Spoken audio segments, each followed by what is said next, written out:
What's up, everybody? Welcome back to the Blacksmith Podcast. I'm your host, Will B. And if you can see my screen right here, you should be as excited as I am, but because we are about to get into Palantir's Q3 earnings. Now, is Palantir a good buy, first and foremost? I would say absolutely. Year to date, they're up 104%. Recently, they had reached a high of about $200, 207.18. They're down to 156. That's like 25% drop right there. They're absolutely a fantastic buy right now. They're never going to go back down to, $68. Forget about that. You missed it. But if you wanted a good buy right now and somewhere to start dollar cost averaging into, I would say start right now at 150. Now, their CEO, Alex Karp, he actually blamed the 25% drop on market manipulation. He was talking about people shorting the market or whatever. But Palantir is and will remain a great company for a long time as long as they keep innovating, because they already have the edge on defense contracts and things of that nature. But without saying too much, let's go ahead and get into the call so I don't steal any of their thunder. Let's go. I'll now turn it over to Ryan to start the call. We had a monumental third quarter, shattering expectations yet again. Our overall revenue grew 63% year over year and 18% sequentially. We outperformed across the board, driven by strong execution in the US, which accounted for 3/4 of our business in Q3, growing 77% year over year and 20% sequentially. Take notes. Our Rule of 40 score soared to an unprecedented 114, up 46 points year over year and a full 20 points since last quarter alone, reinforcing our position as the defining enterprise software company of our generation. Our US commercial business grew an incredible 121% year over year and 29% sequentially, driven both by insatiable demand and the quantified exceptionalism compelling customers to scale AIP across their operations. Organizations are embracing an undeniable truth. Real enterprise AI at scale requires Palantir. We're seeing that AIP, again and again, is the only platform delivering transformational impact in this market. And critically, AIP is the only AI platform that has an actual plan for compounding your enterprise's AI leverage, not just the model maker's leverage over you. Alex Karp. Sharing this leverage with our customers is our highest priority. Our whole company is singularly focused around value creation for our customers, and I'm proud to share with you all the fruits of our labor. We closed our highest TCV quarter ever at $2.8 billion.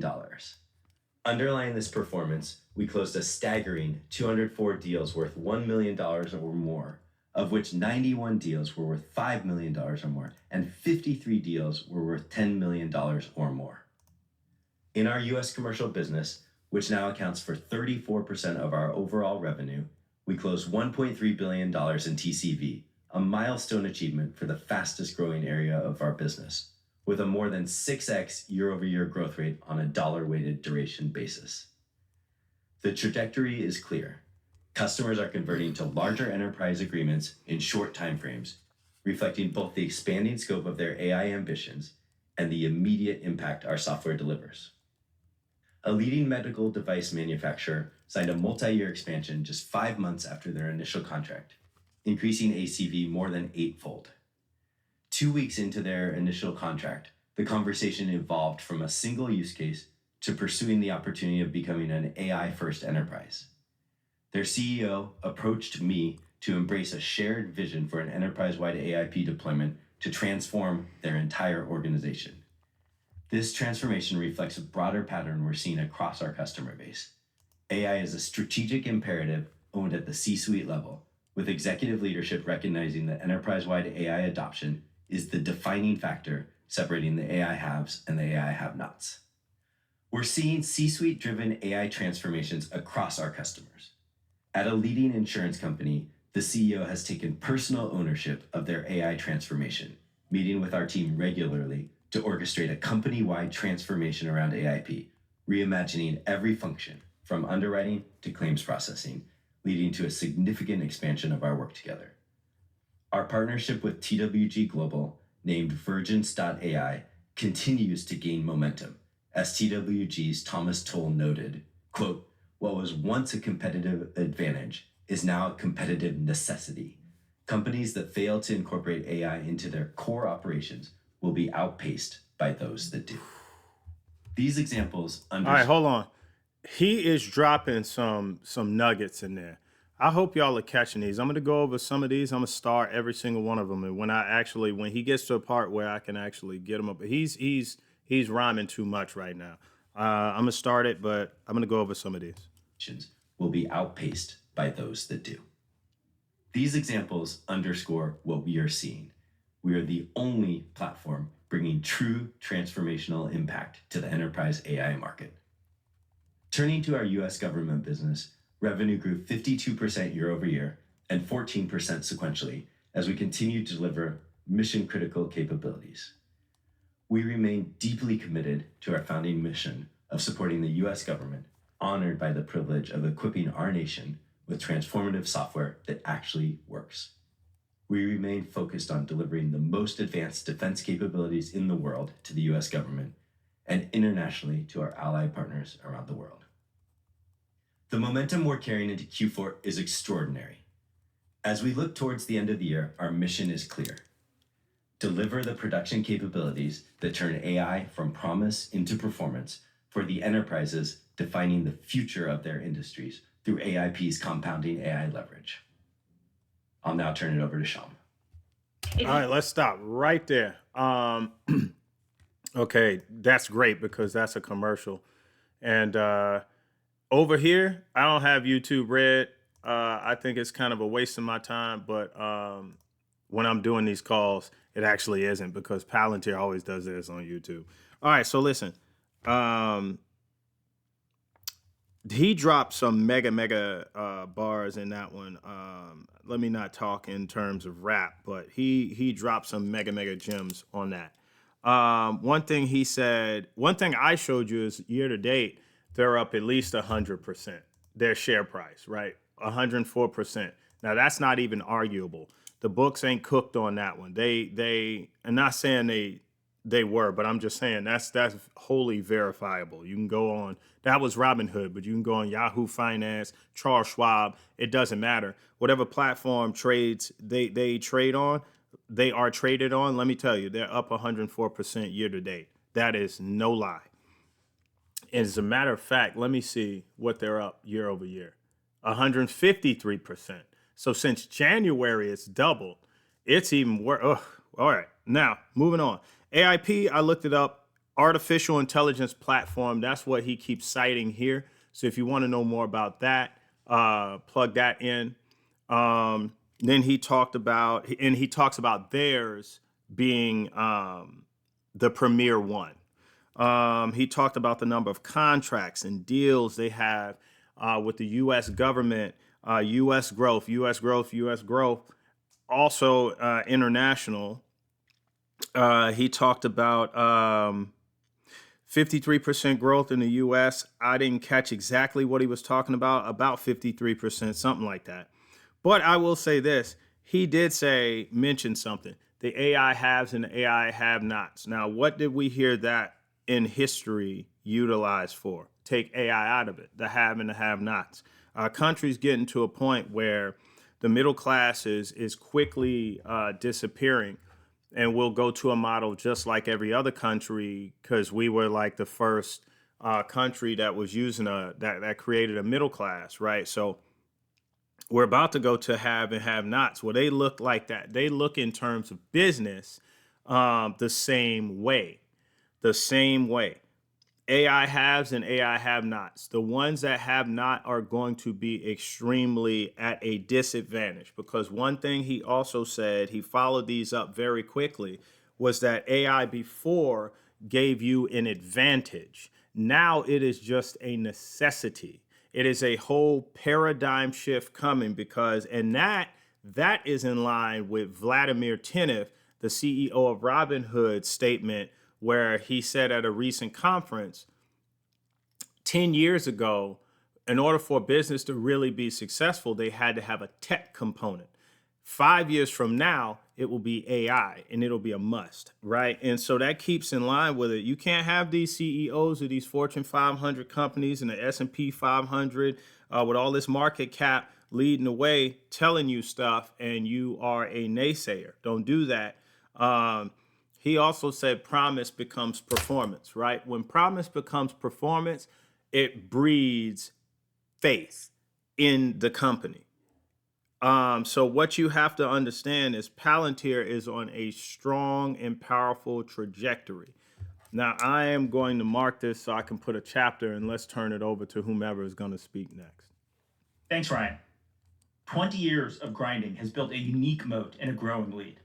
Our products were built for this moment, and the numbers continue to show it. Realizing value from AI in the enterprise requires the elegant integration of LLMs, workflow, and software. And this is only possible with ontology. Our foundational investments in ontology and infrastructure have positioned us to uniquely deliver on AI demand now and in the world ahead.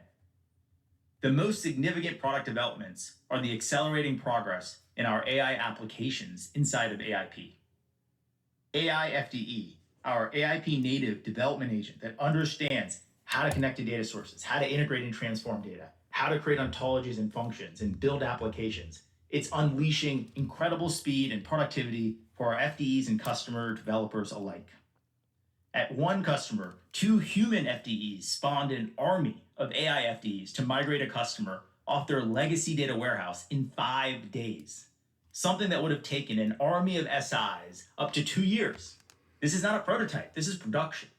Across our customers, the results are shocking.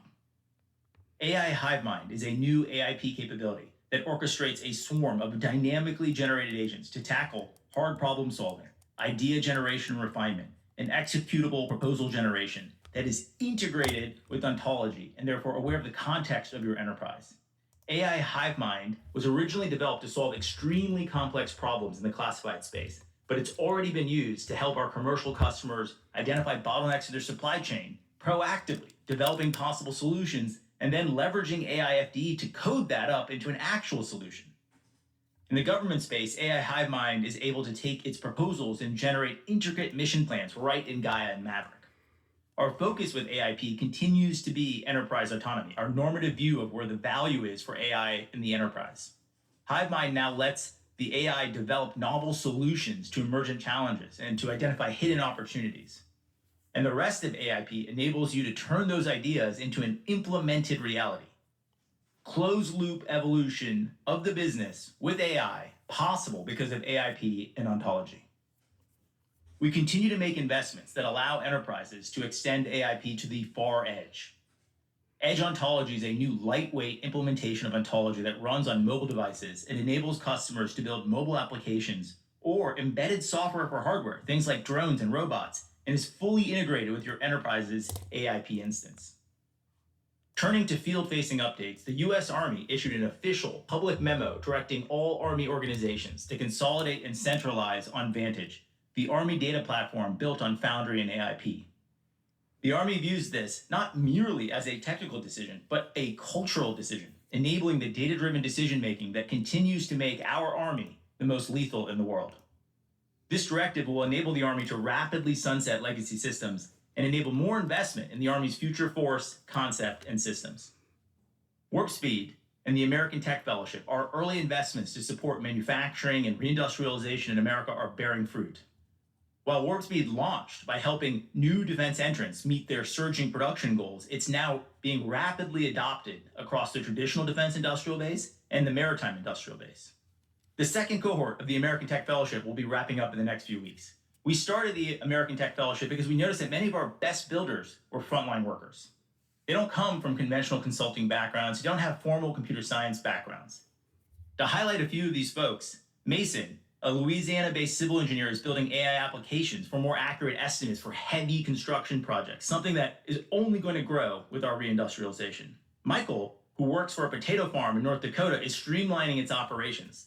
And Cody from Georgia, who is a utilities expert, is building in Foundry to deliver safe, reliable energy across the South. These Americans are the true face of innovation, underscoring that it will be the American worker with AI that drives reindustrialization and American prosperity. Our customers have taken notice and asked us to create American Tech Fellowship programs for their employees specifically, to include Lear, who highlighted their fellowship in their recent earnings call. With that, I'll turn it over to Dave to take us through the numbers. All right. We're probably going to stop it here, but I'm going to tell you what, if you are not excited about Palantir yet, I don't know what to tell you. Let me give you some more stuff to get you excited.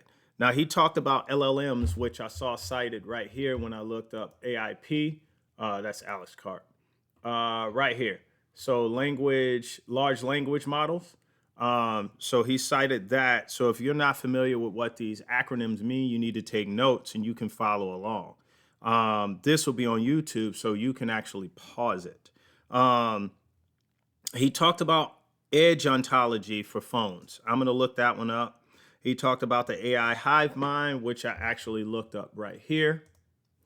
And listen, I'm going to look all this stuff up after this call.